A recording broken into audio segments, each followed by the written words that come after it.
Hello friends, आज हम बात करने वाले हैं ट्रोल मूवी की। तो चलो आओ स्टार्ट करते हैं बिना किसी देरी के। मूवी की शुरुआत में हम नोरा नाम की लड़की को उसकी फादर के साथ पहाड़ पर चढ़ते हुए देखते हैं, जिसका नाम टोबिस होता है। अब जब टोबिस और नोरा पहाड़ के ऊपर पहुंचते हैं तो टोबिस नोरा को सामने की पहाड़ियां दिखाते हुए बताता है कि इस पहाड़ियों को ट्रोला माउंटेन कहा जाता है। साथ ही टोबिस उसको एक कहानी सुनाता है जो कि उसको बचपन से सुनाता आ रहा था। वो बताता है कि 1000 साल पहले इस धरती पर ट्रोल रहा करते थे, जो कि बहुत विशाल क्रिएचर हैं। हालांकि जब वो इंसानों के साथ मिलजुल कर रहा करते थे। इस तरह एक दिन जब कुछ ट्रोल किसी की शादी में गए थे, तब उन्होंने काफी ज्यादा शराब पी ली थी। और फिर जैसे ही सुबह होती है और उन पर सूरज की रोशनी पड़ती है, तो वो सभी पत्थर में बदलकर पहाड़ बन गए। मतलब कि सूरज की रोशनी से ट्रोल को हराया जा सकता है। और टोबियस इन बातों पर विश्वास भी करता था। हालांकि नोरा ये सब को सिर्फ कहानियां मानती थी। जिसके साथ ये सीन यहाँ पर कट हो जाता है। अगले सीन में हम पूरे 20 साल के बाद का समय देखते हैं, जहाँ पर हम कुछ लोगों को नॉर्वे के एक बीच पर खुदाई करते हुए देखते हैं। इन्हीं में हम नोरा को भी देखते हैं, जो काफी ज्यादा मेहनत कर रही होती है। तभी नोरा का बॉस उसके पास आकर कहता है कि हमें यहाँ काम करते हुए 6 महीने से ज्यादा का समय हो चुका है, पर हमें अब भी कुछ भी हासिल नहीं हुआ, इसलिए अब हमें यहाँ से चलना चाहिए। लेकिन जब उसका बॉस उससे ये सब कह रहा होता है, तभी नोरा को वहाँ पर डायनासोर का कंकाल मिलता है, जिसे देखकर नोरा समेत सभी खुश हो जाते हैं। मतलब कि नोरा अब इन सब चीजों की खोज करती है और इन सब चीजों पर स्टडी करती है। और वहीं दूसरी तरफ हमें नॉर्वे का एक दूसरा हिस्सा दिखाया जाता है, जहाँ पर कुछ लोग पहाड़ों के बीच से रास्ता बनाने के लिए धमाका कर रहे थे। और तब धमाके की वजह से मानो कोई चीज गहरी नींद से जाग गई हो। वो पूरा पहाड़ एक तरह से गिरने लगता है, जिसमें वहां मौजूद सभी लोग मारे जाते हैं। इस बात की खबर जैसे ही आर्मी वालों को लगती है, तो वो तभी अपने कुछ प्लेन वहां पर भेज देते हैं।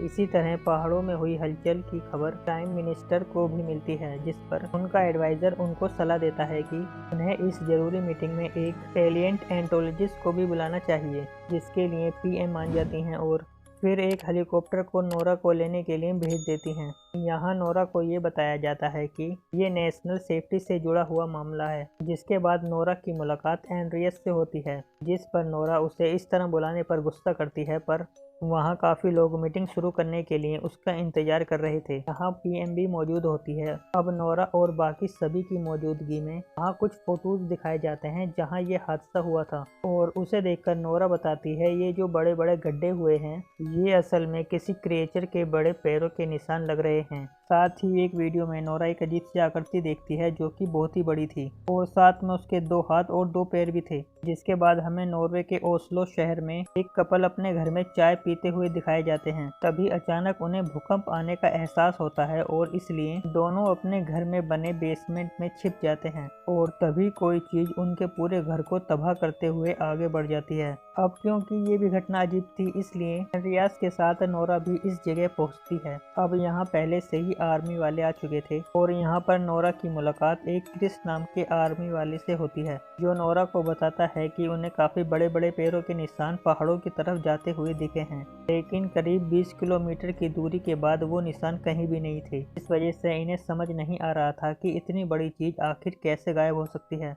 साथ ही वो कपल नोरा को बताता है कि वो जो भी चीज थी, उसकी आवाज सुनकर ऐसा लग रहा था कि मानो वो रो रहा हो। हालांकि उन दोनों ने उस चीज को अपनी आंखों से नहीं देखा। अब ये सब बातें सुनकर नोरा को उस क्रिएचर के पैरों के निशान का मुआयना करते हैं, पर उसे कोई भी सुराग नहीं मिलता। पर नोरा किसी भी हाल में ये जानना चाहती थी कि ये आखिर कौन है जो ये सब तबाही मचा रहा है। अब इसलिए एंड्रिस और क्रिस को लेकर अपने फादर टोबियस से मिलने जाती है, जो कि नोरा और शहर से दूर पहाड़ों पर रहते थे, क्योंकि नोरा और उनकी बिल्कुल भी नहीं बनती थी। लेकिन नोरा को ये पता था कि इस सिलसिले में उसके फादर उसके बहुत काम आ सकते हैं।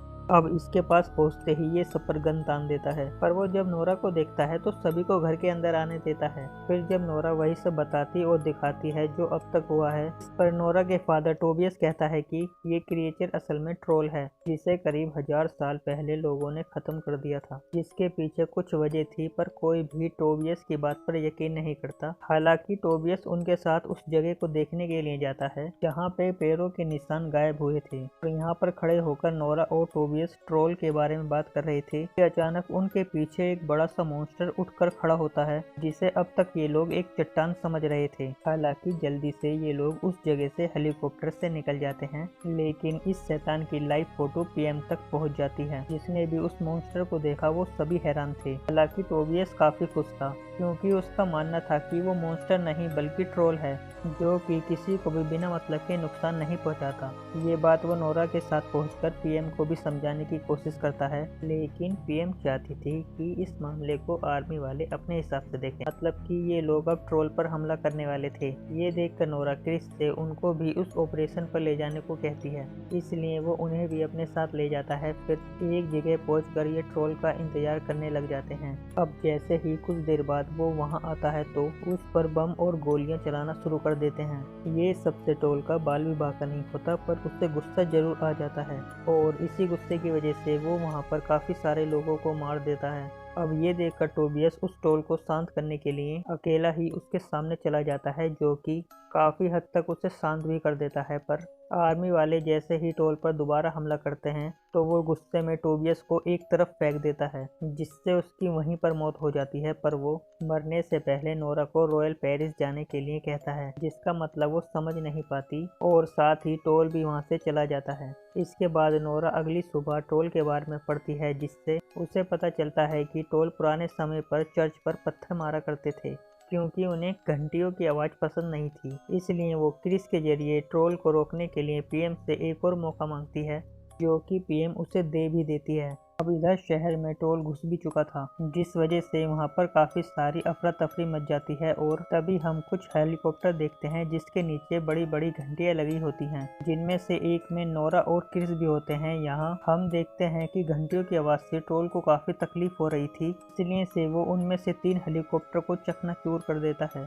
पर साथ ही वो इस दौरान एक बच्ची को भी बचाता है, जो देख नोरा और क्रिस दोनों ही हैरान थे। और ट्रोल बिना कुछ उन्हें कहे वहां से लौट जाता है। और अब क्योंकि नोरा का प्लेन फेल हो रहा था, इसलिए पीएम उसे काफी फटकार लगाती है और कहती है कि अब जो भी करना होगा वो लोग करेंगे। जिस वजह से एंड्रियास नोरा को उसके घर छोड़ने के लिए जाता है, लेकिन वो नोरा के साथ था, इसलिए वो उसे पूछने पर बताता है कि पीएम अब ओसोलो शहर खाली करवाकर ट्रोल पर न्यूक्लियर मिसाइल दागने वाली है।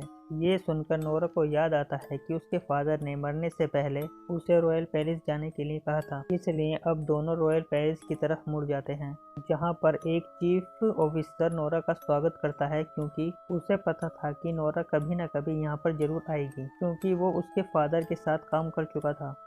चीफ ऑफिसर नोरा को अंदर एक सुरंग में ले जाता है, जहां ट्रोल के पूरे परिवार के अवशेष पड़े हुए हैं। मतलब कि ये पेरिस ट्रोल के घर पर बनाया हुआ था। साथ ही यहाँ मौजूद सभी ट्रोल को मार दिया गया, जिसमें से एक ट्रोल के बच्चे को न मारकर उसे दूर पहाड़ों पर कैद कर दिया गया। वही बच्चा शायद बड़ा होकर अपने घर की तरफ लौट रहा है।